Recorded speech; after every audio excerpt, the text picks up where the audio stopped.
미국의 이란 공습 이후에 북한의 움직임에도 관심이 쏠리고 있습니다. 김정은 북한 국무위원장은 당 대회 이후 첫 행보로 시멘트 생산기지 방문을 선택했습니다. 지난 5년간의 투쟁 과정을 돌이켜보면서 마음속으로 특별한 감사를 꼭 전하고 싶었던 상원의 노동계급, 바로 동지들 생각이 나서 당대회 이후 제일 먼저 찾아왔습니다.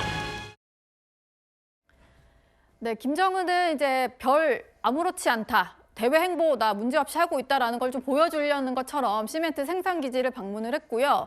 북한은 외무성 대변인 명의의 성명을 냈는데 미국의 군사행동은 불법 무도한 침략행위다.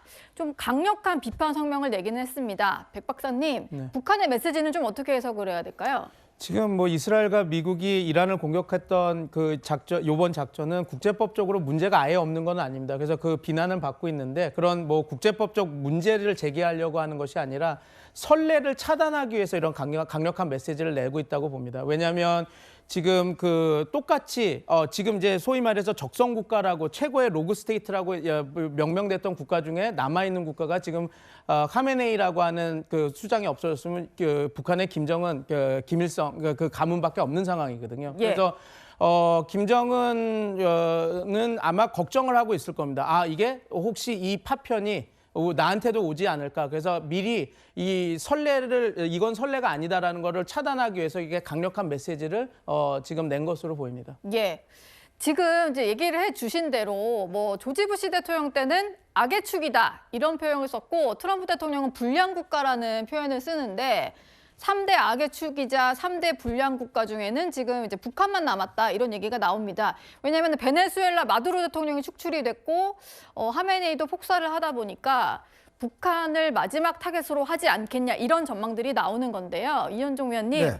그러다 보니까 김정은이 뭐 대외 활동 줄일 수도 있다. 여러 가지 좀 전망들이 나오는 것 같아요.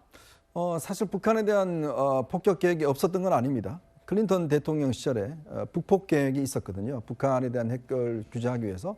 당시에 이제 우리 정부가 굉장히 반대를 많이 해서 무산된 적이 있습니다만은 북한이 사실은 이렇게 뜨면 무조건 지하로 들어갑니다. 북한이 사실 뭐 전역에 한 1000개가 넘는 지금 지하 벙커가 있다는 거 아니겠습니까?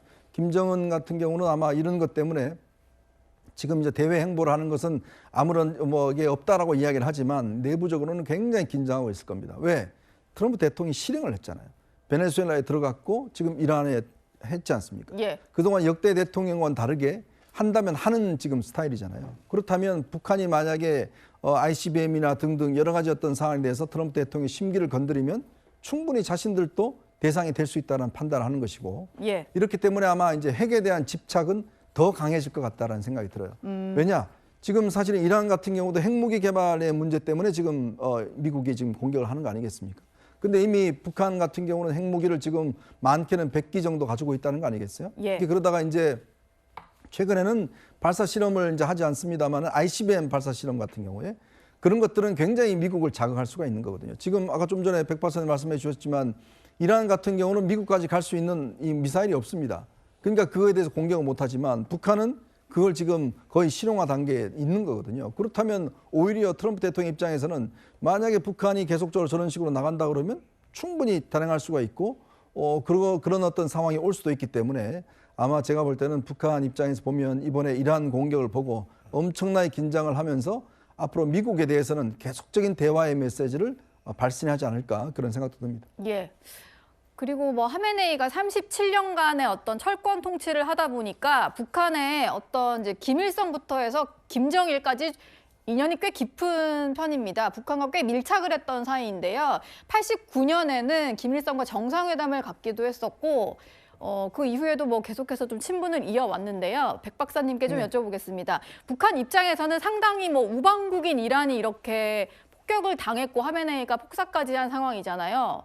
어떤 것들을 좀 대비할 수 있을까요? 지금 말씀해 주셨던 것처럼 이 생각을 했을 겁니다. 아, 이란 하메네이가 저렇게 무기력하게 죽을 수밖에 없었던 것은 핵무기를 갖고 있지 않았기 때문이다. 이런 생각이 더 들 겁니다. 그래서 어떻게 보면 더 핵무기에 대한 그 집착과 그것을 어떻게 정교화해서 자기 생존을 위해서 활용을 할 것인가 그런 것들을 더 정교화하겠죠. 그래서 아마 이제 이란은 뭐 이미 미국 트럼프 대통령도 종종 얘기하고는 핵 보유 국가다라고 얘기하고 있지만 우리나라 같은 경우는 이란의 핵을 인정 안 하지 않습니까? 예. 근데 인정 안 하는 거와 별개로 이미 이렇게 핵을 갖고 있고 핵을 더 욕망할 것은 명약관하기 때문에 과연 이럴 때 우리가 어떻게 외교 그다음에 군사 정책을 통해서 이걸 억제할 것인가라고 하는 것을 좀 더 많이 고민을 해봐야 되겠죠. 예.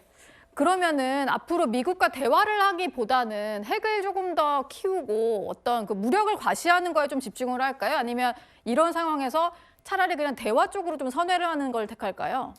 북한 말씀. 예, 북한이요. 북한은 대화를 하기 원하겠지만 이 핵은 절대로 그 협상 대상이 아니라는 걸 더 확실히 할 겁니다. 특히 이번 그 이란에서 카메네이 축출되는 것을 보고 이제 이 핵은 나의 유일한 생존 카드이기 때문에 이건 절대로 협상 카드로 내놓을 수 없다라는 것이 더 공고화되지 않았을까 그렇게 생각합니다. 예.